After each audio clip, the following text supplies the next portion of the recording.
And 13 News Now at 5 begins with an update from police as the public demands safety at the Oceanfront at yet another shooting. I'm Janet Roach. And I'm Dana Smith, and we've learned 2 people are now in custody in connection to that second mass shooting at the Oceanfront this year that left 8 people hurt. Derek Lytle joins us live with the latest from city officials. Derek. Yeah, Dana, Janet, it's a question that's been lingering on everybody's minds over at the Oceanfront since the shooting this weekend. You know, I live just blocks away from where it happened. It's a question I brought directly to the mayor and police chief is, hey, is everybody going to be safe this summer on our boardwalk, including the young people that come to enjoy it? You know, it's a question that they want to get to the bottom of and hope that everyone can understand that they're moving forward to try and provide that safety in Virginia Beach.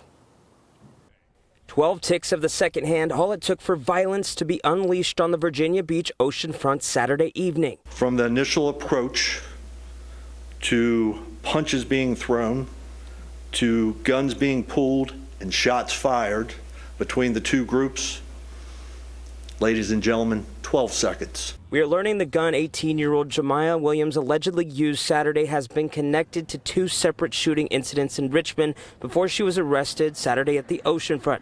We now know a second suspect, Isaiah Charity, has turned himself in to Virginia Beach police on Monday. Now, Chief Newdigate says they are doing everything they can to prevent violence. If you were to see the police presence, you would think somebody would be crazy to do something. Still, a second mass shooting, now more than a dozen people hurt, and it's not even summertime on the boardwalk. The mayor, Bobby Dyer, calling it a must-solve problem now. What are we going to do right now? And that is the question that is lingering among the public, and rightfully so. Getting to the bottom of what is the solution to end this violence ASAP.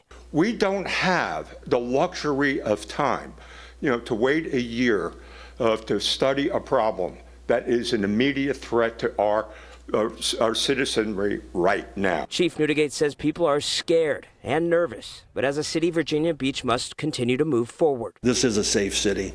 We cannot let singular incidents, no matter the magnitude, affect the perception of peace and safety here. Now, all of city leadership will be meeting in a closed meeting tomorrow morning to discuss some of the safety measures that other cities like Virginia Beach have been implementing to keep safety at the forefront. However, they say while not getting into what these measures are, they may impact negatively our businesses on the ocean front.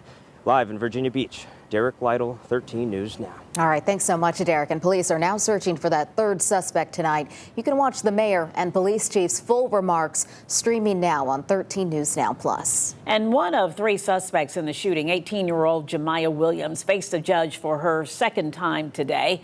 The Henrico teen appeared from a hospital bed as she recovers from a gunshot wound. Patrick Gray continues our team coverage.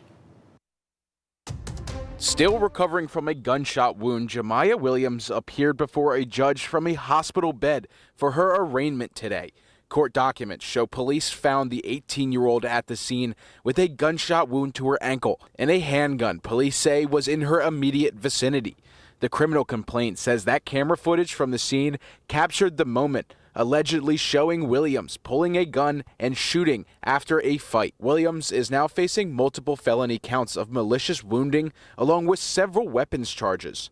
Once she's out of the hospital, Williams will head to Virginia Beach Jail without bond, with a preliminary hearing set for June 25th. The shooting unfolding right in front of businesses and hotels along Atlantic Avenue, where police say the chaos allegedly caused by Williams and other suspects happened fast. I was just sitting and I heard pop, pop, pop, pop, pop, and I looked, people running. I called 911. A hotel manager along Atlantic Avenue who asked to stay anonymous says the fear is still fresh for those who live and work at the oceanfront. I do understand why they're scared. I do. This happened in my backyard. I stay out here. I live out here. Manager at Log Cabin Pancake House, Trevor Mason, says it has an impact on the area and its businesses. Yeah, I mean, it's sad how it's come. Mason is seeking new solutions to these problems. I think the curfew, it's not going to do enough. You have to have people out here. Solutions that he hopes makes big changes at the oceanfront. Hopefully we can change the culture to get more families out here. Patrick Gray, 13 News Now. And we'll have more on Williams' other arraignment coming up at 5:30. Meanwhile, a second suspect in the shooting, Isaiah Charity, turned himself in this afternoon, and police are still searching for a third individual.